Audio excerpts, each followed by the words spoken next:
à tous et à toutes et bienvenue dans cette nouvelle vidéo. Donc dans cette nouvelle vidéo je vais vous montrer comment aménager un terrarium tropical. Donc Matt Reptile va faire aussi une vidéo sur ça. Donc je vous reparle un peu du projet des Corellophuses. Donc je l'ai acheté, je vous le montrerai dans une prochaine vidéo. Peut-être juste après, je vais voir. Donc du coup je vais vous montrer étape par étape, les étapes qu'il faut suivre pour aménager un terrarium tropical. Donc je vais faire ça au fil de la vidéo. Donc voilà, donc on commence, c'est parti.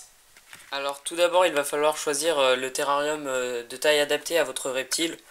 Donc moi personnellement c'est pour mon Acanthosaura capra.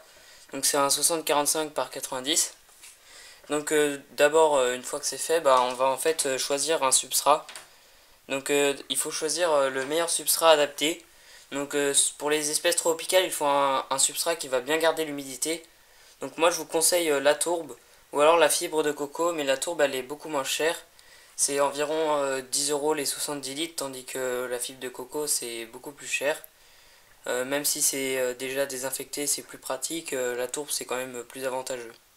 Parce qu'on peut quand même la désinfecter soi-même. Donc on peut rajouter aussi de la sphène, donc j'en ai pas. Mais je vous conseille d'en mettre parce que ça va augmenter le taux d'hygrométrie. Donc ce qui va être bien pour un terrarium, surtout quand il est grand. Du coup pour répandre l'humidité un peu partout. Donc voilà. Donc déjà je vais commencer par mettre ma tourbe, donc on se retrouve. Alors donc voilà, donc j'ai fini d'installer ma tourbe. Donc en fait je me suis trompé, je l'ai payé 10 € comme j'ai dit, mais c'était 80 litres pas 70 litres, du coup c'est encore plus rentable. Donc voilà. Donc moi je vais pas rajouter de sphène, donc je vais pas non plus laisser le substrat tout au même niveau, je pense que je vais faire des variations. Donc du coup là j'ai fait chauffer la tourbe au micro-ondes pour tuer tous les insectes et tous les parasites qui peut peut-être y avoir dedans. Donc ça c'est important pour votre reptile pour qu'il n'attrape pas d'acariens ou des choses comme ça, pour pas que les insectes l'attaquent. Donc voilà. Donc maintenant on va passer à mettre les plantes. Donc juste avant je vais vous montrer comment installer une plante en terrarium. Du coup je vais vous montrer ça tout de suite. Donc voilà, donc on va installer les plus grandes plantes qui vont être les éléments qui va être l'élément principal de votre décor, car les plantes ça va être super important pour les terrariums tropicales. Donc je vais vous montrer comment bien nettoyer la plante avant de la placer en terrarium. Une fois que vous l'avez achetée, elle va être dans un pot avec un certain substrat, mais il faudra le laver car ça peut être du terreau, et dans le terreau il peut y avoir des choses pas super bien pour votre reptile, et puis en plus il faut pas mélanger les substrats, c'est pas très bien. Enfin, la terre et la tourbe, voilà, vous m'avez compris. Donc je vais vous montrer ça tout de suite, comment nettoyer la plante avant de la placer dans le terrarium. Donc voilà, donc je vais vous montrer comment nettoyer une plante. Donc désolé pour le bruit et s'il y a du vent, donc j'ai pas choisi le bon moment, mais bon c'est pas grave. Donc là vous prenez votre plante comme ceci, et en fait le pot vous allez devoir, hop, vous allez devoir en fait enlever le terreau qu'il y a dedans au plus possible. Donc je fais une pause, j'enlève le terreau et puis on se retrouve juste après. Je vais quand même vous montrer, ça va être un peu mieux. Donc vous prenez votre pot, vous tirez, ça doit aller tout seul normalement. Donc c'est mieux aussi d'enlever les plantes du pot parce que les racines vont être en général à la vente. Le pot est trop petit et en fait les racines vont dépasser du pot, et du coup les racines auront pas assez de terre. Donc voilà. Donc, et puis si vous voulez planter votre terrarium, c'est mieux d'enlever, faut faire comme ça. Donc on enlève tout. Donc là ça a l'air d'être du terreau parce qu'il est plutôt noir. Donc il y a des racines qui partent, c'est pas très grave, les principales vont rester. Donc après hop, on écrase un peu. Donc faut pas tirer, sinon ça risque d'arracher trop de racines. Donc il faut écraser pour que la terre parte. Excusez-moi. Voilà. Donc, je finis de faire ça et on se retrouve juste après. Donc voilà, donc là j'ai enlevé le plus possible. Il en reste toujours un peu et du coup on va passer la plante à l'eau pour enlever le reste. Donc c'est parti. L'eau est coupée. Donc voilà, donc on va commencer. Donc les plantes, on peut voir que c'était deux en fait, et à la vente ils ont collé pour faire plus joli.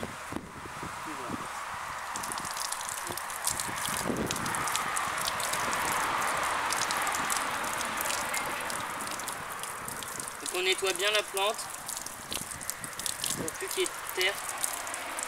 Donc,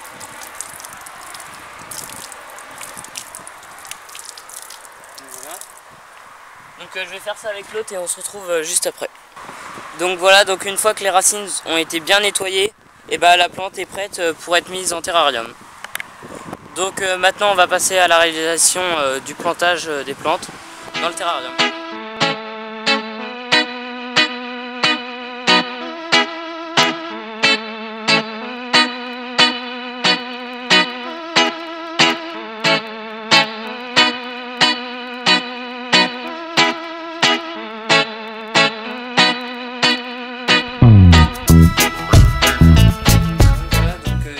J'ai installé le néon, j'ai installé les branches.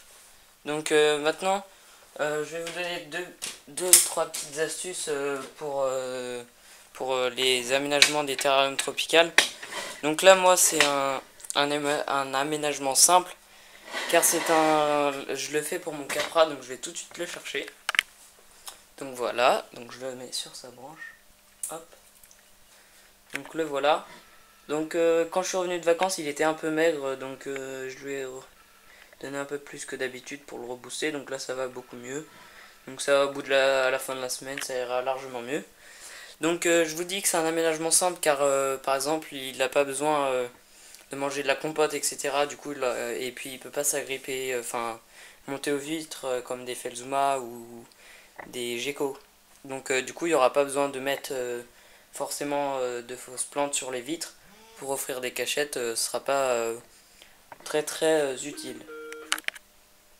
Donc voilà, donc il n'y aura pas besoin forcément de mettre des cachettes en hauteur, car les capras ça aime pas se cacher dans par exemple des noix de coco ou des choses du genre.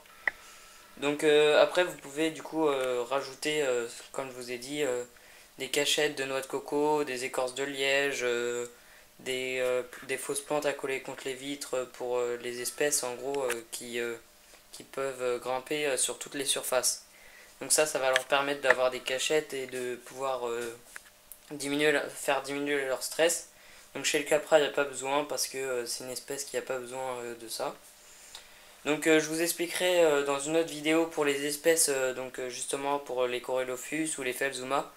Donc je vous ferai une vidéo spéciale pour eux, pour vous expliquer je sais pas comment dire, les petits plus à mettre dans leur terrarium pour améliorer leur terrarium. Donc après il faudra vaporiser les plantes très souvent, enfin au minimum une fois par jour.